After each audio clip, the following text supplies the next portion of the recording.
பண்டிகை என்றாலே ராம்ராஜ் நிரந்தரம். Ramraj dhoti shirts kurta festival celebration wear. பெரியாருக்கும் ராஜாஜிக்கும் 90 டிகிரி ஆப்போசிட். அவர் தெற்குனா இவர் வடக்கானா அவர்களுடைய நட்பும் அன்பும் எல்லாம் நம்பிக்கையாக பார்த்தா ஒன்று தான். இங்கே என்னென்னா எல்லாமே இங்கே அரசியலாக்கப்படுகிறது, எல்லாமே இங்கே விற்பனை பொருளாக்கப்படுகிறது, எல்லாமே சுய விளம்பரத்துக்கு பயன்படுத்தப்படுகிறது. அப்பயும் நாத்திகம் இருந்தது, அப்பயும் ஆத்திகம் இருந்தது, அப்பயும் கடவுள் மறுப்பு இருந்தது. நீ ஒரு சட்டை போட்டுக்கலாம், நான் ஒரு சட்டை போட்டுக்கலாம், உனக்கு ஒரு எண்ணம் இருக்கலாம், எனக்கு ஒன்று எண்ணம் இருக்கலாம். ஆனால் காட்டில் தான் மிருகங்கள் இருக்கும், ஆனால் நாட்டில் பல மனித மிருகங்கள் வாழறான். அண்ணா யூனிவர்சிட்டியிலேருந்து எடுத்துங்க, இப்போ இருக்கிறது கரண்ட் ட்ரெண்டு. எத்தனையோ பேர் தாய்மையை கொண்டாடுகிற நாடு இந்த நாடு. அதை பெண்ணை பெற்றவனுக்கு தான் அதனுடைய வழி தெரியும். விகடன் நேயர்களுக்கு வணக்கம். அனைவருக்கும் இனிய பொங்கல் திருநாள் வாழ்த்துக்கள். இந்த பொங்கல் அன்னைக்கு நம்ம கூட மைப்பா நாராயணன் சார் இருக்காரு.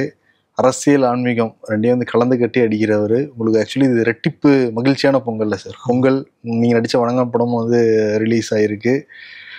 பேட்டி கொடுக்க சமைச்சதுக்கு ரொம்ப நன்றி.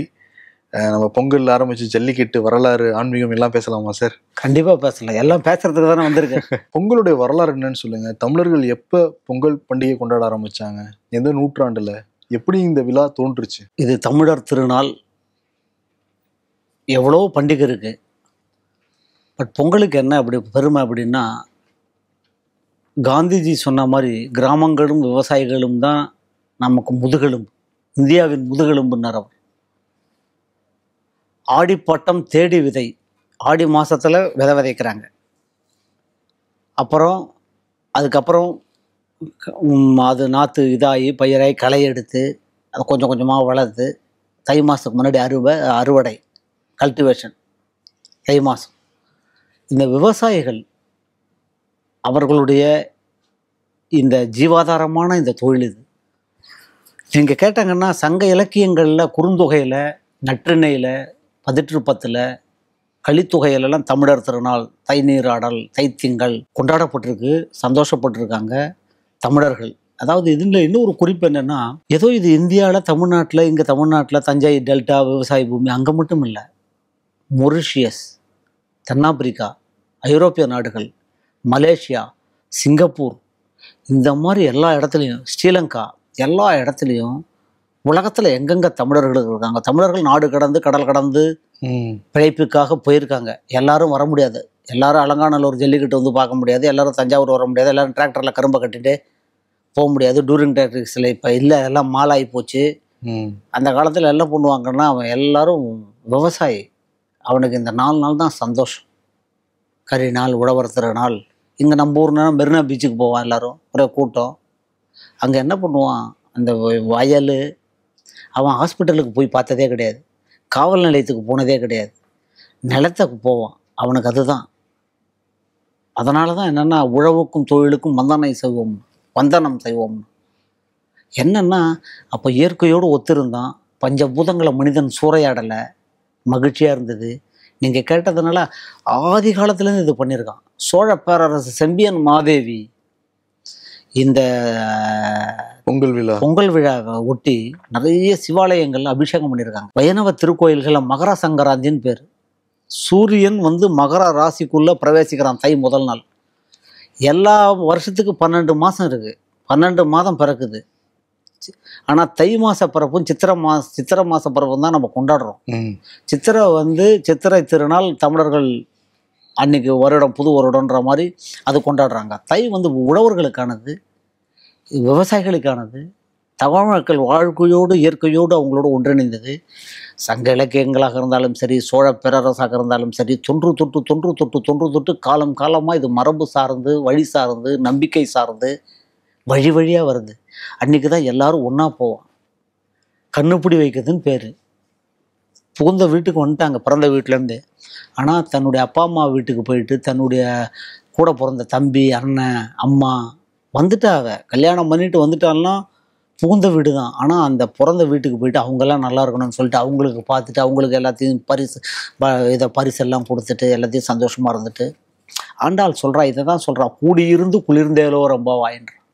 இன்றைக்கி அழகான பாசுரம். இன்னைக்கு கூடாரை வெல்லும் சீர்கோவிந்தா உந்தன்னை பாடி பறை கொண்டு யாம் பெரும் சம்மானம்னு இறைவன் மிகப்பெரியவன். இறைவனை நாடாதவர்கள் கூட ஏற்றுக்கொள்ளாதவர்களை கூட இறைவன் ஏற்றுக்கொண்டிருக்கிறான். அதுதான் இந்த பாசுரத்தினுடைய மிகப்பெரிய சிறப்பு. நான் கூட ஒரு கூட்டத்தில் பேசினேன், எதுக்கு நீ இதெல்லாம் தமிழர் பண்பாடை பற்றி அவ சொல்றா, காலை புகுத கனா கண்டேன் தோழினான்றா, ஏறு தழுவுதல்ன்றான். ஏறு தழுவுதல்லாம் பொங்கலை விட்டு அடுத்த ஆமா ஆமா ஜல்லிக்கட்டு இப்ப வருது. இப்ப என்னன்னா அப்ப ஜல்லிக்கட்டு எந்த நூற்றாண்டுல சார் அதான் என்னன்னா அதெல்லாம் வந்து அதான் இப்ப திருப்பாவை 8ஆம் நூற்றாண்டு. கண்ணனை நான் காதலிக்கிறேன், அவனை கல்யாணம் பண்ணிக்கிறேன், கடவுளை மானிடர்க்கென்று பேச்சுப்படியில் வாழகில்லையன் கண்டாய் மன்மதனன் ஆண்டாள். அவ எப்ப திருப்பாவையும் நாச்சியார் திருவிழையும் பாடப்பட்ட காலங்கள் என்ன? இன்றல்ல, நேற்றல்ல, நேற்றுக்கு முதல் நாள் அல்ல, 8ஆம் நூற்றாண்டு. 6ஆம் நூற்றாண்டுலேருந்து 9ஆம் நூற்றாண்டு தான் பக்தியினுடைய மறுமலர்ச்சி கால்ன்றான். பக்தி ரெனேசன்ஸ் ஆஃப் பக்தி மூமெண்ட்ன்றான். பொங்கலை தான் தை திங்கள், தை மாதத்தினுடைய முதல் நாள், மார்கழி முடியுது, மகர சங்கராந்தி என்றதுன்னா கூடுதல்னு பேரு. அதாவது மார்கழி முடிஞ்சு தை வருது, அதுல மகர ராசிக்குள்ள சூரியன் பிரவேசிக்கிறான். இது அழகா வச்சாங்க. ஆடி மாசம் ஒரு இது தை மாசம். இப்போ கும்பகோணத்தில் இருக்கிற சாரங்கபாணி பெருமாள் கோயிலாக இருந்தாலும் சரி, திருச்சிக்கு பக்கத்தில் இருந்த திருவள்ளரை கோயிலாக இருந்தாலும் சரி, 2 வாசல் வச்சிருக்காங்க. தட்சிணாயனம், உத்தராயணம்னு. சூரியன் நகர்வை பொறுத்து இருக்கு. 6 மாதங்கள் வடக்கிலிருந்து தெற்காக, தெற்கிலிருந்து வடக்காக. தட்சிணாயனம் முடிந்து உத்தராயணம் ஆரம்பிக்கிறது, தெற்கு முடிந்து வடக்கு ஆரம்பிக்கிறது. அப்போ வடக்கு வாசல் வழியாக தான் சாரங்கபாணி பெருமாளை போய் சேவிக்கணும். இதெல்லாம் காலங்காலமாக வச்சுருக்கான். குடந்தை கோயில் பெருமாள் கோயில் எத்தனை வருஷமானது? திருவள்ளரை பெருமாள் கோயில் எத்தனை வருஷமானது? பெருமாள் கோவில் இல்லை, சிவாலயங்களிலும் 1008 குடங்களில் நீர் அபிஷேகம் உண்டு. அதனால தான் அவள் என்ன சொல்கிறா, இந்த ஏறு தழுவுதல் காலை, அதில் என்னென்ன சந்தோஷங்கள், ஒரு மகிழ்ச்சி. 6 மாதம் அவனுக்கு அப்போ வயல் தான். இன்னொன்று, இது ஏன் 4 நாள் பண்டிகை வச்சான் போகின்னா? அதை ஏன் சார் பொங்கலுக்கு முதல் நாள் போகி கொண்டாடுறாங்க? அது இருக்கு, சயின்டிபிக் நிறைய இருக்கு. என்ன காரணம்னா, இந்திரனுக்கு பேர் போகின்னு பேர். அவன் என்ன பண்ணிட்டான், ஒரு ஒரு கெத்த ஆணவமா தனக்கு படையல் பண்ணணும். ஆயர்வாடி சிறுமியர்கள்லாம் என்ன பண்ணாங்க, அவனுக்கு படையல் பண்ணணும், அவனை ஒரு ரோல் மாடல் ஆக்கணும், தான் தான் முதல் கடவுள், தான் தான் வருணனுக்கு அதிபதி, மழையை பொழி வைப்பேன் அப்படின்ட்டு ஒரு எண்ணத்தில் இருந்தான். கண்ண பரமாத்மா பார்த்தாரு, அவர் தான் சூத்திரதாரியாச்சு எல்லாம். இந்த மலை தான், கோவர்த்தனகிரி மலை தான் உன்னை காப்பாற்றுது எல்லாத்துலேருந்து, நமக்கு மழை வெயில் புயல்லேருந்து. இந்த மழைக்கு நீ விழாயிடு. அந்த மழையை தடுக்கிற, புயலை தடுக்குகிற, தட்பவெப்பத்தை சீராக்குகிற, நமக்கு ஒரு கொடையாக இருக்கிற அப்படின்னு உடனே அவன் எனக்கு விழா எடுக்காமல் இந்த மலைக்கு கண்ணம் சொல்லிட்டான்றதுக்காக நீ இந்த மலைக்கு எடுக்கிறியா அப்படின்னு சொல்லிட்டு கல் மாதிரி பொழிஞ்சான் மழை. அவனுடைய பவரை காமிச்சான். இப்போ இருக்கிற ரீசெண்ட் ட்ரெண்டில் பேசுனேன்னா, கண்ணம் பார்த்தாரு. அந்த 5 லட்சம் அப்போது சொல்லப்பட்ட கணக்கு சங்க இலக்கியங்களில் திருப்பாவை ஆண்டாள் கணக்குப்படி, உரையாசிரியர்கள் வரலாற்று ஆசிரியர்கள் கணக்குப்படி 5 லட்சம் இடையர்கள் அங்கே பசு ஆடு மாடு மேய்ப்பவர்கள், அந்த யாதவர்கள், ஆட்சியர்கள், பசுவையும் கண்ணனையுமே கடவுளாக ஏற்றி போற்றப்பட்ட அந்த மக்கள் வாழ்கிற இடத்துல கண்ணன் பார்த்தான். இந்திரனுடைய கல்மாரி மழையிலேருந்து அந்த மழையை கொடையாக பிடிச்சான். நம்ம கொடையை மழையில் பிடிச்சாலே கொடை திரும்பும். அதுக்கு ஆழ்வார் ஒரு பாசனம் வச்சார். குன்றம் மேந்தி குளிர்மழை காத்தவன் அன்று ஞாலம் அளந்த பிரான் பரன் சென்று சேர் திருவேங்கட மாமலை ஒன்றுமே தொடனம் வினை ஓயுமே. மலையை கொடையாக பிடிச்சான். போகின்றது இந்திரனுக்கு. அந்த இன்னொன்று பழையன கழிதலும் புதியன புகுதலும். ஏதோ நம்ம துணிகினி எல்லாத்தையும் பழைய துணியை வீடு கிளியர் பண்ணுறதுன்றது இல்லை. நம்மிடம் இருக்கிற கெட்ட எண்ணங்கள், தீய எண்ணங்கள், அதுவும் ஒரு பழைய துணியோட அது ரொம்ப ஒஸ்ட்டு. வீடை கிளீன் பண்ணலாம், பழைய துணியை போடலாம். அப்போ சுற்றுப்புற சூழல்லாம் நல்லா இருந்தது. இவன் என்ன பண்ணிட்டான், இப்போ டயரை எரிக்கிறான், நடு ரோட்டில் எல்லாம் போடுறான். இது ஒரு பொல்யூஷனுக்கு ரொம்ப இதா இருக்கு. ஏற்கனவே ஒரு மாசான சமூகமா வாழ்ந்துகிட்டு இருக்கோம், இன்னும் மாசு பண்றாங்க. ஆமா, இப்படியெல்லாம் சொல்லலை. எந்த இலக்கியத்திலையும் டயரை போட்டு எரின்னுலாம் சொல்லலை. பழையன கழிதலும் புதியன புகுதலும்னா இதுக்குதான் நம்மளுடைய பாட்டன் முப்பாட்டன் பாரதி சொன்னான். தரை வெளுக்க வழியுண்டு எங்கள் முத்து மாறி இந்த மனம் வெளுக்க வழியில்லை அண்ணா. மாரியம்மனை பார்த்து பேசினாங்க. இறை பராசக்தியை பார்த்து ஒரு கோரிக்கை வைக்கிறான். தரை வெளுக்க இந்த வீட்டில் ஃபினாயில் போட்டு டெட்டால் போட்டு இந்த தரையை க்ளீன் பண்ணலாம். எந்த ஃபினாயில் போட்டு எந்த டெட்டாலை போட்டு நீ இந்த மனசை க்ளீன் பண்ண முடியும்? எதிர நல்லா சிபி சக்கரவர்த்தி பார்த்து சிரிச்சு பேசிட்டு இருக்கேன். என் உள்ளத்தில் என்ன நினைக்கிறேன், நான் ஒரு பேச்சுக்கு சொல்கிறேன். நான் உன்னை நல்லா தான் நினைக்கிறேன், அது வேற விஷயம். நான் உள்ளத்தில் என்ன நினைக்கிறேன்னு உனக்கு தெரியும். பல பேர் கத்தி குத்து கந்தனா இருக்கான். இப்போ எல்லாம் இருக்கிற வில்லன் பக்கத்து பாசில்ற மாதிரி இந்த யாரோ சொல்கிறாங்களே இந்த 2-3 எல்லாத்தையும் அந்த மாதிரிலாம் எஸ்ஜே சூர்யா மாதிரி பார்க்குறதுக்கு ஹீரோவாக இருக்கான். ஆனால் வெளியில் பார்க்குறதுக்கு ஹீரோவாக இருக்கான், உள்ளுக்குள்ளே வில்லனாக இருக்கான். வெளியில் வில்லனாக இருக்கான், உள்ளுக்குள்ளே மிருதுவான மனுஷனாக இருக்கான். எவனை நீ எப்படி கண்டுபிடிப்ப? அதுக்கு என்ன அளவுகோல் இருக்குது? அப்படிலாம் இல்லை. அந்த சமுதாயம், பண்டைய சமுதாயம், தமிழ் மரபு, தை திங்கள் பொங்கல், நீ கேட்குற எல்லா விஷயங்களும் என்னென்னா, அப்போ இவ்வளோ சோஷியல் மீடியா கிடையாது, இவ்வளோ இது கிடையாது, இன்றைக்கி இருக்கிற போதை வஸ்துக்கள் கிடையாது. அவன் இயற்கையோடு ஒன்றிணைஞ்சான். பஞ்சபூதங்களை கொள்ளையடிக்கலை, ஆறை கொள்ளையடிக்கலை, மழையை கொள்ளையடிக்கலை, என்க்ரோச்மெண்ட் பண்ணல. அவன் இடத்துல அவன் நிம்மதியாக இருந்தான், அதனால் மகிழ்ச்சியாக இருந்தான். என்றைக்கு நான் ஒரு இடத்த ஆக்கிரமிக்கணும்னு நினச்சேனோ உன் இடத்த நான் ஆக்கிரமிக்கலாம், ஆனால் என் சந்தோஷம் அந்த நிமிஷமும் போயிடும். நான் பங்களாவில் இருக்கலாம், அதுக்காக கஷ்டப்படக்கூடாது, உழைக்கக்கூடாது, பணம் சம்பாதிக்கக்கூடாது, லக்ஸுரியாக இருக்கக்கூடாதுன்னு இல்லை.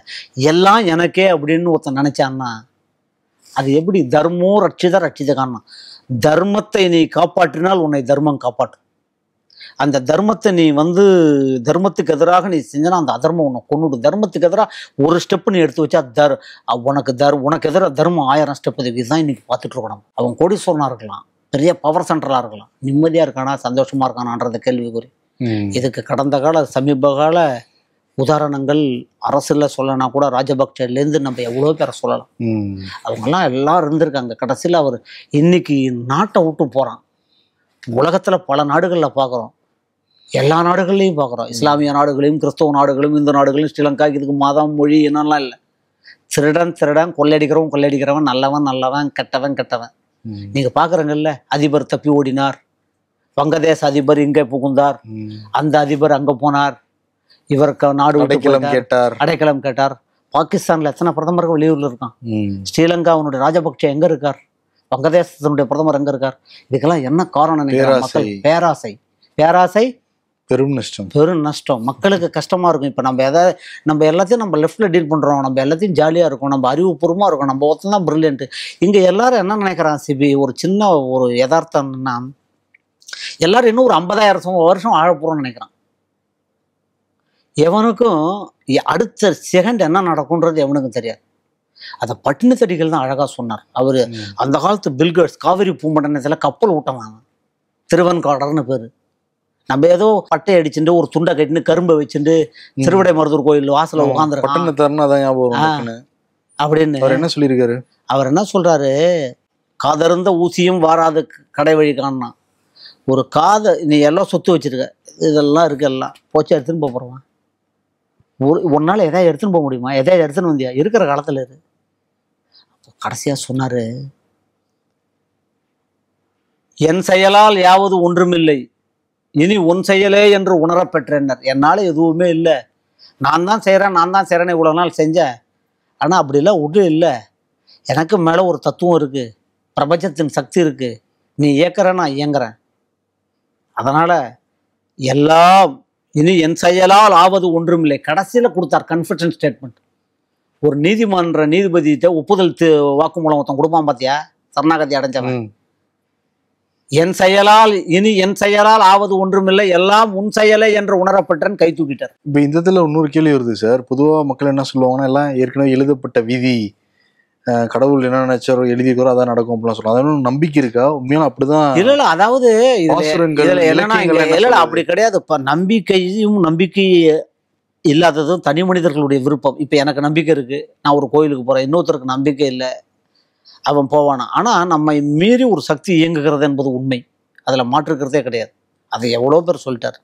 இப்ப எனக்கெல்லாம் என்னன்னா, ஆனா அதுக்காக இங்கே எல்லாம் இப்போ என்ன போச்சுன்னா, நீ கேட்குறது ஏன் இந்த கேள்வியை கேட்குறேன்னா, இப்பொழுது இங்கே ஆத்திகம் விற்பனை பொருள், நாத்திகம் விற்பனை பொருள், பெரிய தலைவர்கள் விற்பனை பொருள். அவர்கள் சொன்ன அறிவுரைகளை நம்ம எடுத்துக்கல. காமராஜர்கிட்ட இருந்தாருன்னா, காமராஜரை என்ன தோத்துட்டாரு, அவர் ஒன்றும் சம்பாதிக்கல, பைத்தியக்காரங்களாம். அவரை மாதிரி வாழ முடியுமா? ராஜாஜி மாதிரி வாழ முடியுமா? பெரியாருக்கும் ராஜாஜிக்கும் 90 டிகிரி ஆப்போசிட். அவர் தெற்குனா இவர் வடக்கானா, அவர்களுடைய நட்பும் அன்பும் அவர்களுக்கு இருக்கிற அந்த தனி மனித உணர்வுகளும் அவர்கள் ஒருவரை மீது ஒரு விமர்சனங்களை தாண்டி வைத்திருக்கிற சிந்தனைகளும் மரியாதையும் பண்பாடும் அந்த பொது சமவெளியில் மையத்தில் அவர்கள் கொண்டிருந்த அந்த புரிந்த உணர்வும் இன்னைக்கு எங்கே இருக்கு? இன்னைக்கு எல்லாம் விரோதி. எனக்கு நீ நல்லவனாக இருந்தாலும் எனக்கு பிடிக்கலன்னா நீ கெட்டவன், நீ கெட்டவனாக இருந்தாலும் அவருக்கு நீ பிடிச்சா நீ நல்லவன். இதுதான் ரேஷியோ. இங்கே நல்லவன் கெட்டவன்லாம் தனி மனித விருப்பு வெறுப்புகளை பொறுத்து இருக்கிறதே தவிர நடவடிக்கைகளை பொறுத்தோ அவர்களுடைய வாழ்க்கையினுடைய வழிகாட்டுதலை பொறுத்தோ இல்லை. அதுதான் வேதனையாக இருக்குது. இது எல்லாம் இப்போ என்னன்னா அவங்கெல்லாம் ஒரு பேரின்பத்துக்காக வாழ்ந்தான். இப்போ இருக்கிறவங்கலாம் சிற்றின்பத்துக்காக வாழறான். இதை இந்த ஃபாஸ்ட் ஃபுட்டாக இருக்கான். இந்த உலகம் நாளை காத்தாலே அழிஞ்சிரும், அதுக்குள்ளே எல்லாத்தையும் அனுபவிச்சு முடிக்கணும்னு நினைக்கிறான். 24 ஹவர்ஸில் எல்லாத்தையும் முடிக்கணும்னு நினைக்கிறான். அது சிக்கலில் கொண்டு விடுது. இல்லை, இப்போ ஒரு ஃபாஸ்ட் ஃபார்வர்டிங் லைஃப் தான் சார். நம்ம முன்னோர்களாக இருக்கட்டும், அவங்களாம் எப்படி வாழ்ந்துருக்காங்க இலக்கியங்களில் படிக்கிற? இல்லை, அவன்லாம் நிம்மதியாக இருந்திருக்கா. அதான் இப்போ நான் பேக் டு பொங்கலுக்கு வரேன், எது இங்கேயோ ட்ராக் மாதிரி போகிறேன். அவன் என்ன பண்ணுவான், காலையில் நானும் உளுந்தூர்பேட்டைக்கு பக்கத்தில் ஒரு கிராமத்தில் தான் பிறந்த, 20 வருஷம் ரிமோட் வில்லேஜில் இருந்தவன். நான் மெயின் ரோடுக்கு வரதுனால 4 கிலோமீட்டர் ஆகும் எங்கள் ஊர்லேருந்து வரத்துக்கு. காலையில் விவசாய பெருங்குடி மக்கள்லாம் ஏற்கலப்பையை வச்சுட்டு தள்ள முண்டாசு கட்டிட்டு அந்த கூழ், கம்பங்கூழ், கேவரு கூழ், அந்த பச்சை மிளகா, ஊறுகாவெல்லாம் எடுத்துகிட்டு 2 மாடை ஓட்டிட்டு, பசுமாடு காளை மாடு எல்லாத்தையும் ஓட்டிட்டு அவங்க பாட்டுக்கு வயலுக்கு போவாங்க, கழனிக்கு போவாங்க. அவன் 4 மணிக்கெல்லாம் கிளம்பிடுவான். போயிட்டு அங்கே போயிட்டு ஏற்ற அந்த எல்லாத்தையும் வயல் வேலையை பார்த்துட்டு ஏற்ற இறைச்சிட்டு. இப்போ தான் மிஷினு, அப்போ மேன் பவர் தான். இப்போ தான் எல்லாம் மிஷின். இப்போ ஆர்டிஃபிஷியல் இன்டெலிஜென்ஸ்ன்றான், எல்லான்றான். இன்னும் ஒரு 10 வருஷம் கழிச்சு, நீ இன்னும் ஒரு 2-3 வருஷம் கழிச்சு போச்சுன்னா மைப்பா நாராயணன் தேவையில்லைன்னா அவனை மாதிரி ஒருத்தன் வந்து உனக்கு பேட்டி கொடுத்துருவான். ஆனால் அந்த ஆர்டிஃபிஷியல் இன்டெலிஜென்ஸ் இயக்கிறதுக்கு ஒருத்தன் வேணும். எல்லாமே இயந்திரமாக இருந்தாலும் அந்த இயந்திரத்தை இயக்குவதற்கு ஒரு வேணும். அது இறைவன் சிருஷ்டியில் அதுக்கு ஈக்குவலாக ஒன்றும் பண்ண முடியாது. நீ எல்லாம் பண்ணலாம். இது விஞ்ஞானத்தினுடைய வளர்ச்சி, முன்னேற்றம். இயந்திரமே இயந்திரத்தை இயக்கணும்லாம் சொல்றாங்க. இயந்திரத்தையும் இயந்திரத்தை இயக்கணும் கூட அந்த இயந்திரத்தை ஒருத்தன் இயக்கணும். காரு யாருமே இல்லாத கார் ஓடுதுன்றான், ஃப்ளைட் ஓடுதுன்றான், எல்லாம் ரைட்டு. இது ஒரு பக்கம். இஸ்ரோவில் ராக்கெட்டை பல கோடி ரூபாய் தயாரிப்பில் ஒரு ராக்கெட்டை ஓடுறதுக்கு முன்னாடி திருப்பதியில் போய் பெருமாளை வேண்டான். விஞ்ஞானி தான், அறிவு தான். அதுக்காக நான் ஒரு நம்பிக்கை நல்லபடியாக போனோம். நீ கேட்ட சொல்கிறேன், இறைவன் இருக்கானா இல்லையா? இப்போ கூட பார்த்தேன் சமீபத்தில், கடந்த 10 வருஷத்தில் நான் நடக்கிற உண்மைகளை சொல்கிறேன். இஸ்ரோ இருக்குது, அறிவியல் இருக்குது. அப்துல் கலாம் என்கிட்ட முன்னாள் ஜனாதிபதி, இப்போது இல்லை, அவர் இருந்தாலும் நம் நினைவுகளில் நெஞ்சத்தில் நீக்கமுறை இருக்கார். நானும் இங்கே வேல்ஸும் போனோம். என்னை இட்டுன்னு அழிச்சுன்னு போனார் விகடன்லேருந்து பேட்டிக்கு. நாராயணனா, உன் பேர் என்ன? நாராயணன். ராமேஸ்வரத்தில் அக்னி தீர்த்தத்தில் குளிச்சியா? அந்த ராமேஸ்வரத்தினுடைய நாகநாத சுவாமி, அந்த சுவாமி சிவபெருமானையும் பர்வதவர்தினி அம்பாளையும் அக்னி தீர்த்தத்தையும் தனுஷ்கோடியையும் எனக்கு 1/2 மணி நேரம் கிளாஸ் எடுத்தார் அவர். கிட்டத்தட்ட எது ஆன்மீகம், எது இறை நம்பிக்கைன்னு நீ கேட்குறேன். நான் ஒருத்தன்ட்ட சொன்னேன். 2 சூட்கேஸோட ஜனாதிபதி மாளிகைக்கு போனார், 1 சூட்கேஸோட திருப்பி வந்தார். அதான்டா ஆன்மீகம்னு, அதுதான் இறை உணர்வுன்னு. மனித வாழ்க்கை. அவங்க அப்பா ஒரு ஒரு ஒரு ஆச்சாரமான முஸ்லீம். அவரை ஒரு ஆர்த்தடாக்ஸ் அந்த ஃபாலோ பண்ணுறவர். அவர் 5 வேளை தொடரவர். அவங்க அண்ணாவனெல்லாம் பார்த்துருக்கேன் நான். அவள் அப்பாவோட கூட பிறந்தவங்கெல்லாம் நான் போய் பார்த்தேன். அவருடைய அண்ணன் பொண்ணு எல்லாத்தையும் நான், இந்த சீஃப் கேமராமேன் ராஜசேகரோட நான் போனேன். அரசு ஆர்டிஸ்ட்லாம் வந்தார். ஒரு தொடர் எழுதின நம்ம, அதுக்கு நான் தான் போனேன் ராமேஸ்வரத்துக்கு. அப்போ அவர் பெரிய கிரேட் சயின்டிஸ்ட். ஆனால் அவர் சொல்கிறார் ராமேஸ்வரத்தை பற்றி, அந்த புனிதத்தை பற்றி. லட்சக்கணக்கான யாத்திரிகர்கள் நார்த் இந்தியாவிலேருந்து வட இந்தியாவிலேருந்து வர ஒரு நம்பிக்கையை சுமந்து வரான். காசி ராமேஸ்வரன்றான், கன்னியாகுமரி காஷ்மீர்ன்றான். அது 2 எல்லைகள் இல்லை, நம்பிக்கை முனைகள். அதெல்லாம் எல்லாம் நம்பிக்கையாக பார்த்தா ஒன்று தான். இங்கே என்னென்னா எல்லாமே இங்கே அரசியலாக்கப்படுகிறது, எல்லாமே இங்கே விற்பனை பொருளாக்கப்படுகிறது, எல்லாமே சுய விளம்பரத்துக்கு பயன்படுத்தப்படுகிறது. அதனால் அதனுடைய ஒரிஜினல் மதிப்புலாம் தெரியாமல் இருக்கு. சார், நீங்கள் பேசுகிறப்ப சொன்னீங்க, நம்ம ஒரு நூற்றாண்டுக்கு முன்னாடியே வந்து யாருமே போலீஸ் ஸ்டேஷன்லாம் போனது கிடையாது, ஹாஸ்பிட்டல்லாம் போனது இல்லைன்னு. எப்படி வாழ்ந்துருப்பாங்க? முடியுமா? இல்லை, அது சாத்தியம் இல்லாத, நோய் இல்லாத சமூகம் இருந்திருக்க முடியுமா? இல்லை, நோய் இருந்திருக்கு, அப்பயும் கொலை நடந்திருக்கு, நல்லது கெட்டது இருக்கு, மனம் ஆச்சரியங்கள் இருந்திருக்கு, முன்விரோதம் இருந்திருக்கு, எல்லாம் இருந்திருக்கு. ஆனால் அதனுடைய ரேஷியோ ரொம்ப கம்மி. அதை தான் நம்ம பார்க்கணும். அதாவது நன்மையிலேயே தீமை, தீமையில் நன்மைன்னு 2 பார்க்கணும். இதில் என்னென்னா, அந்த காலத்தில் கூடியிருந்தான், ஒரு வீட்டில் கூட்டு குடும்பமாக இருந்தான், நல்லது கெட்டது இருக்கும். அப்பயும் அதை பெரியவங்க வீட்டு பெரியவங்க ஒருத்தவங்க பஞ்சாயத்து பண்ணி தீர்ப்பாங்க. இந்த நாட்டாமன்னா உண்மையிலே இருந்தாங்க வீட்டில், அவனுக்கு ஒரு மதிப்பு கொடுத்தாங்க வீட்டு பெரியவங்களுக்கு. காலையில் வானம் பார்த்த பூமியாக இருந்தாலும் சரி, நஞ்சையாக இருந்தாலும் சரி, புஞ்சையாக இருந்தாலும் சரி, அது கரும்பு காடோ நெல் காடோ வயக்காடோ சோளமோ என்னவோ கடலையோ போட்டான்னா நேராக போவான், வயலில் இருப்பான். அங்கே காலையில் சாப்பிட்டுட்டு வேலையெல்லாம் முடிச்சுட்டு மத்தியானம் வருவாங்க. அவன் வந்து நிலத்தோடையே இருந்தான், அதோடையே இருந்தான். வீட்டில் ஒருத்தர் வக்கீலாக இருப்பாங்க, ஏதோ ரேராக டாக்டராக இருப்பாங்க, மீதி பூரா உழவு தொழிலாக இருப்பாங்க. எல்லாருக்கும் ஈகோ கிடையாது. ஈகோ புத்தர் தான் சொல்கிறார், ego will never accept the ட்ரூத்ன்றார். அந்த ஈகோ இல்லை, அதனால் இருந்தான். ஆணவம் இல்லை, கர்வம் இல்லை. அதாவது அப்போ செருக்கு இல்லை, கம்பேரிசன் இல்லை, காம்ப்ளெக்ஸ் இல்லை. நான் பெரியவனா நீ பெரியவனா 3 செருக்கு கூடாதுங்கிறான். கல்வி செருக்கு, நான் தான் படிச்சிருக்கேன், எனக்கு தான் எல்லாம் தெரியும். செல்வ செருக்கு, எல்லாத்துக்கும் அதிபதி நான் தான், என்கிட்ட நிறைய சில்லறை இருக்குது.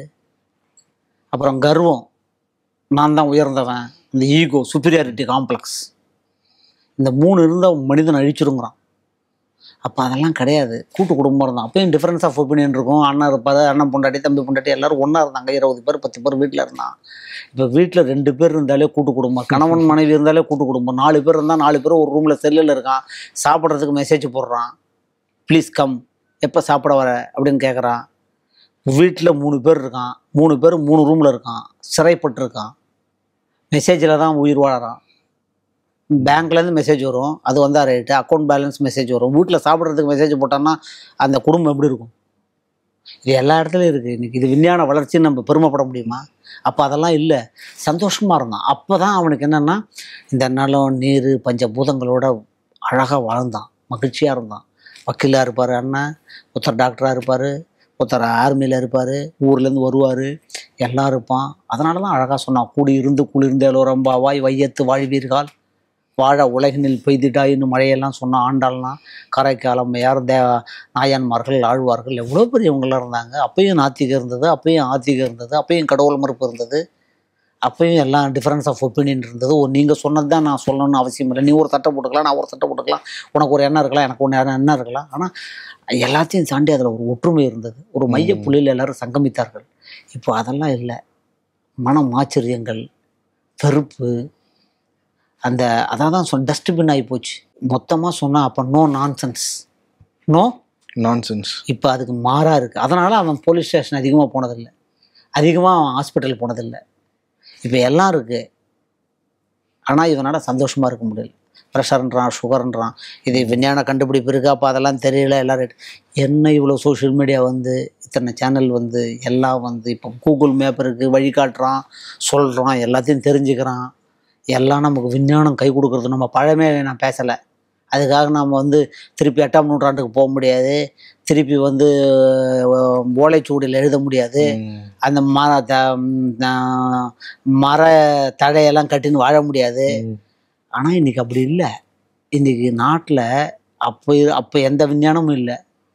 ஆனால் அப்போ நிம்மதியாக இருந்தான், சந்தோஷமாக இருந்தான். இப்போ விஞ்ஞானம் வளர்ந்துருக்கு, ஆனால் மனிதன் வளரலை. சிந்தனைகளில் செயல்களில் ரொம்ப மோசமாக போயிட்டுருக்கு. நான் எல்லாரையும் சொல்லலை, பல பேர் நல்லா இருக்கான். ஆனால் அங்கங்கே நடக்கிற விஷயங்களை பார்க்கும்போது ரொம்ப இதாக இருக்குது. பட் இதையெல்லாம் மறைப்பதற்கும் இதையெல்லாம் மறப்பதற்கும் இதையெல்லாம் போக்குவதற்கும் தான் ஒரு 4 நாள் போகி, பொங்கல், காணும் பொங்கல், சினிமா பார்க்குறான், ஜாலியாக போவான், ஒரு டூரிங் டேக்ஸ் இருக்கும், மகிழ்ச்சியாக இருப்பான், ஒரு கோயிலுக்கு போவோம், சொந்த பந்தத்தோட கூடி கலைவான், அப்புறம் அவன் வேலைக்கு வந்துடுவான்.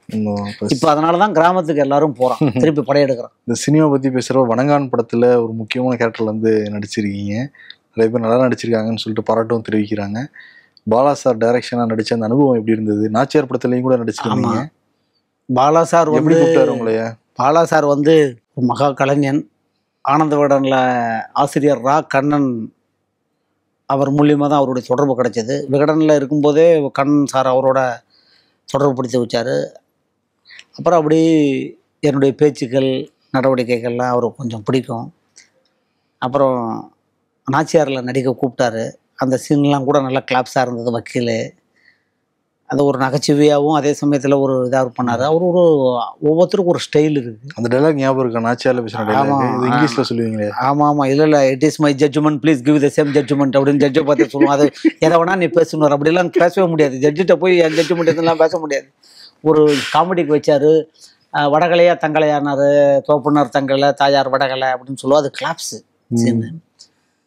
வணங்கான்லையும் அந்த வக்கீல் இல்லை. இதில் வந்து ஒரு அருண் விஜய்க்கு ஆதரவான அருண் விஜய் சைடு வக்கீல் வழக்கறிஞர். அது குடும்ப உறுப்பினர். படத்துலேயே ஒரு ஹீரோ, ஹீரோயின், அதுக்கப்புறம் சண்முகராஜன் சாரு, பிருந்தா சாரதி, ரைட்டர் பிருந்தா சாரதி, நான், ஒரு 7-8 பேர் தான் கேரக்டரு. இதுலேயும் வழக்கறிஞர் தான், குடும்ப வழக்கறிஞர் தான். நல்லா கொடுத்தாரு. படம் நல்லா இருந்தது, பார்த்தேன் நான். இன்னைக்கு இருக்கிற சமூகத்தில் நடக்கிற பிரச்சனைகள் எடுத்திருக்காரு. அதுவும் இந்த பாலியல், இந்த சிறுமிகளை, அதாவது ஒரு 3 ஃபைட்டு நான் நடிச்சிருக்கேன்ருக்கான், பாலா நான் நடிச்சிருக்கேன்றதுக்காகவோ, பாலா சார் எனக்கு வாய்ப்பு கொடுத்தாருன்றதுக்காகவோ, இல்லை அவர் படத்தை நான் பெருமையாக பேசணும் இல்லை. இன்றைக்கி இருக்கிற சமுதாயத்தில் நடக்கிற பிரச்சனைகளை துணிச்சலாக எடுத்திருக்காரு. இந்த உரிச்சு தொங்க விடுவான், தோலை உரிச்சு தொங்க விடுவான்னு சொல்லுவான் கிராமத்தில். தோலை உரிச்சு தொங்க விட்ருக்கான் 3 அக்யூஸ்ட். என்னென்னா, அந்த ஒரு மாற்றுத்திறனாளிகள், கண் பார்வை இல்லாத அந்த லேடிஸ், அந்த இதில் அவங்க பாத்ரூமில் குளிக்கும்போது அது ஒரு 4 பேர் பார்க்குறான். வக்கர புத்தி போல. காட்டில் தான் மிருகங்கள் இருக்கும், ஆனால் நாட்டில் பல மனித மிருகங்கள் வாழறான். நீங்கள் எவ்வளோ பேர் இப்போ நியூஸ் சேனல் பார்க்குறாங்க, யூடியூப் பார்க்குறாங்க, டெய்லி இது பார்க்குறாங்க. 10 பக்கம் கிரைம் நியூஸ் நடக்கும். அண்ணா யூனிவர்சிட்டியிலேருந்து எடுத்துங்க, இப்போ இருக்கிறது கரண்ட் ட்ரெண்டு. எத்தனையோ பேர் எவ்வளவோ பாலியல் சிறுமி, பலாத்காரம், ரேப்பு, இதெல்லாம் இதுக்கு முன்னாடி ரேஷியோ ரொம்ப கம்மியாக இருந்தது. வக்கர புத்தி அதிகமாகி போச்சு. இன்னும் சட்டத்தினுடைய கடுமையான சட்டங்கள் இல்லை. இப்போதான் தமிழ்நாடு சட்டமன்றத்தில் சட்ட திருத்தங்களாக கொண்டு வந்திருக்காங்களே. பெண்களுக்கு எதிராக பாலியல் குற்றங்களை ஈடுபட்டாங்கன்னா கடுமையான தண்டனை கொடுக்கப்படும். ஆயுள் தண்டனை, மரண தண்டனை வரைக்கும். உண்மைதான் மரண தண்டனை கொண்டு வந்திருக்காங்க. அதை நான் இது சொல்லலை, மரண தண்டனையை கொண்டு வந்திருக்காங்க. ஆனால் இது வரவேற்கப்பட வேண்டியது. முதலமைச்சர் ஒரு நெஞ்சுரத்தோட காலத்தின் தேவை கருதி எடுத்திருக்காரு இதை, பெண்களின் பாதுகாப்புக்காக. அது வரவேற்கக்கூடியது, உண்மையிலேயே வரவேற்கணும். நம்ம எல்லாத்தையுமே நம்ம மைனஸாகவே பேசிட்டு போகக்கூடாது. எதுவுமே சரியில்லைன்னா எது சரி. ஆனால் இந்த குற்றவாளிகளுக்கு இந்த பெண்ணை, ஒரு பெண்ணு ஒரு மகாலட்சுமி மாதிரி தாய்மையை கொண்டாடுகிற நாடு இந்த நாடு. அந்த பெண்ணை பெற்றவனுக்கு தான் அதனுடைய வலி தெரியும், சந்தோஷம் தெரியும். அதை ஒரு மகள் தன்னை உடையன் உலகம் நிறைந்த புகழால் திருமகள் போல் வளர்த்தேன்றார் பெரியாழ்வார் ஆண்டாள். காரக்கையாலமையார் இந்த அழகு தான் பிரச்சனைன்னு சொல்லிட்டு அழகை தூக்கி போட்டு திருவாலங்காட்டில் ஈசனடி சிவன் பெருமான் கீழே உட்காந்துட்டாங்க. இதெல்லாம் நான் சொல்கிறது ஆன்மீகம், வரலாறு, புராணமாக இருந்தாலும் கூட இன்றைக்கி என்னென்ன நீங்கள் பார்த்தாங்கன்னா 60 வயசு, 65 வயசு, 50 வயசு, 7 வயசு, மலராத முட்டுக்கள், 10 நியூஸாக தான் இருக்குது. அதுக்கு காரணம் குடி, போதை. அவன் என்ன தன்னிலை மறக்கிறான், என்ன பண்ணுறானே தெரில, அதிகமாகி போச்சு. சர்வதேச கடத்தல் கும்பல் தலைவனை சென்னையில் கைது பண்ணுறோம். அப்போ என்ன நெட்வொர்க் இருக்குது?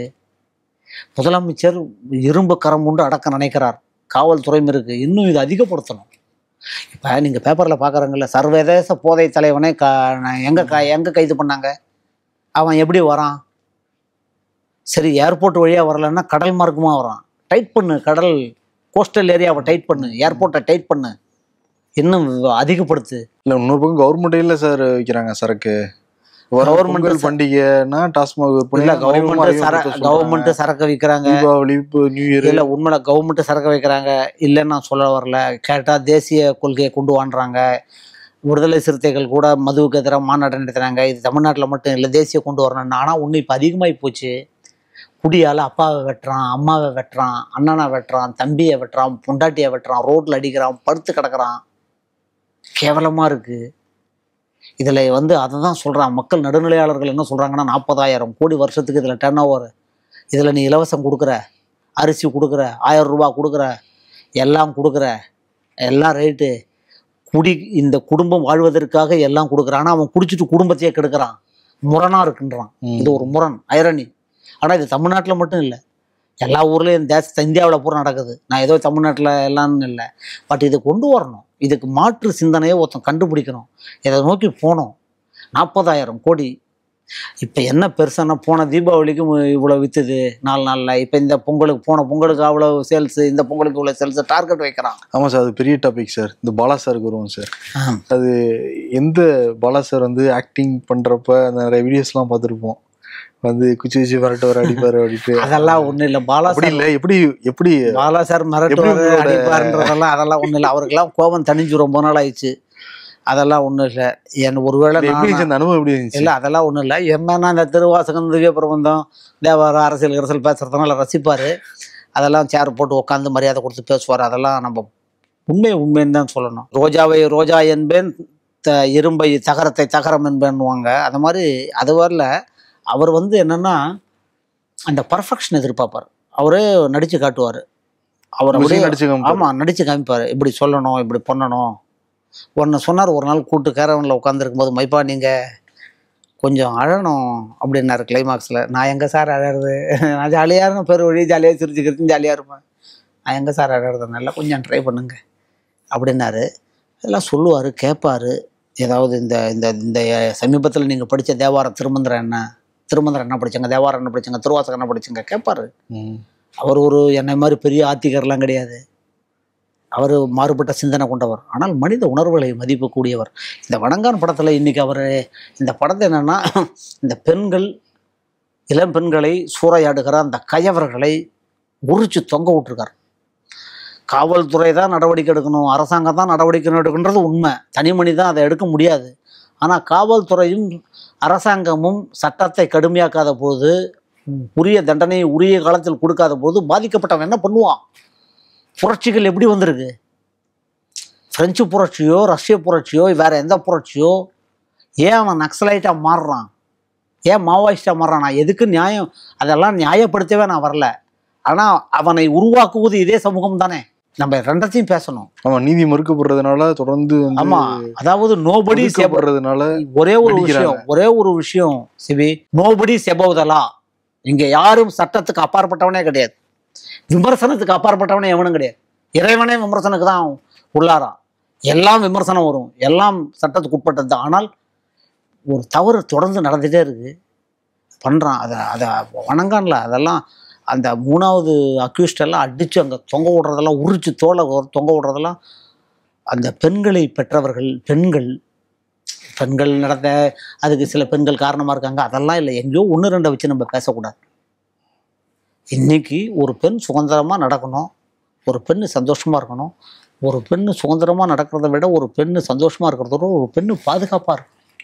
அந்த பெண்களின் பாதுகாப்புக்கு கேள்விக்குறியா இருக்கிற போது அந்த கயவர்கள், அந்த பாலுணர்ச்சியால் உந்தப்பட்டவர்கள், அந்த காம உணர்ச்சியிலே உள்ளே புகிறவர்கள், கண்மண் தெரியாமல் இருக்கிறவர்கள், மனித மிருகங்களாக செயல்படுபவர்களை வேட்டையாடுவதில் எந்த தவறும் இல்லை. அதற்கு ஒரு நீதியை தன் பாணியிலே கொடுத்துருக்கிறார் பாலாவுக்கு நன்றி சொல்ல வேண்டும். நான் அந்த படத்தில் நடித்தேன், எனக்கு ஒரு ரோல் கொடுத்தாரு அப்படின்றதெல்லாம் இல்லை. நீங்கள் நடிச்சிருக்கீங்க, நிறைய பேர் வந்து பாராட்டுகள்லாம் வந்திருக்கும். மறக்க முடியாத பாராட்டுன்னு எதாவது சொல்லுவீங்க? இல்லை பாராட்டுகள்ல, அதாவது இப்போ நாச்சியார் படத்தை ஃபேமிலியோடு போய் பார்த்தேன். அப்போ அந்த நடித்த சீனில் ரொம்ப கைத்தட்டல் வந்தது. பல பேர் பாராட்டுறாங்க. என்னுடைய அரசியல்வாதி நண்பர்கள், என்னுடைய அரசியல் நண்பர்கள், மற்றவர்கள்லாம் கூட முன்னாள் அமைச்சர்கள், இன்னாள் அமைச்சர்கள்லாம் ஏதாவது சினிமா பார்க்கும்போது, சாமி ஐயரை ஒன்று பார்த்தேன் படத்தில், எப்போ நடித்த, என்ன நடித்த அப்படின்றாங்க. இன்றைக்கு தமிழ்நாட்டில் இருக்கிற மிகப்பெரிய ஸ்டார் இயக்குநர்கள்லாம் பல பேர் எனக்கு மிக நெருங்கிய நண்பர்கள். அவர்களே பாலா படத்தில் நீங்கள் நடித்தா நீங்கள் ஒரு நோட்டட் ஆர்டிஸ்டாக இருக்குங்க, பாலா படத்தில் நடிக்கிறது ஒரு பெரிய விஷயம். அதுதான் எஸ் ராமகிருஷ்ணன் எழுதுறாரு, பாலா ஒரு மகா கலைஞன். அவருக்குன்னு ஒரு டிப்பிக்கல் இருக்குது. அவர் வக்ரமாக இருக்க, வக்ரமாக தான் காமிக்க முடியும். அவர் வந்து கொடூரமாக இருக்கார், சிலதெல்லாம் அப்படி இருக்கார் அப்படின்னு அவரே சொன்னார். பாலு மகேந்திராவே என்கிட்ட சொன்னார்னு 25வது அவருடைய 1/4 நூற்றாண்டு விழா அந்த ஃபங்க்ஷனில் 25 சில்வர் ஜூபிலியில் சொன்னார். பட் எப்படி இருக்கோ அப்படி தானே காட்ட முடியும். உண்மையாக தானே சொல்ல முடியும். சிறப்புங்க சார். இவ்வளோ தூரம் டீட்டெயிலாக பொங்கல் ஆரம்பிச்சு ஜல்லிக்கட்டு போய் இலக்கியங்கள், பாசுரங்கள், டாஸ்மாக், அரசியல், வணங்கன வரைக்கும் நிறைய விஷயங்கள் நம்ம வந்து பேசியிருக்கோம். எங்கள் ஸ்டுடியோவுக்கு வந்து இவ்வளோ தூரம் பேட்டி கொடுத்ததுக்கு ரொம்ப நன்றி. ரொம்ப சந்தோஷம். எல்லாருக்கும் பொங்கல் வாழ்த்துக்கள். பொங்கல் அதுவுமா என்னுடைய தாய் மடி இது விகடன் இங்கே வந்து பேட்டி கொடுத்ததுக்கு ரொம்ப சந்தோஷம். நன்றி. பண்டிகை என்றாலே ராம்ராஜ் நிரந்தரம். Ramraj dhoti shirts kurta festival celebration வேர்.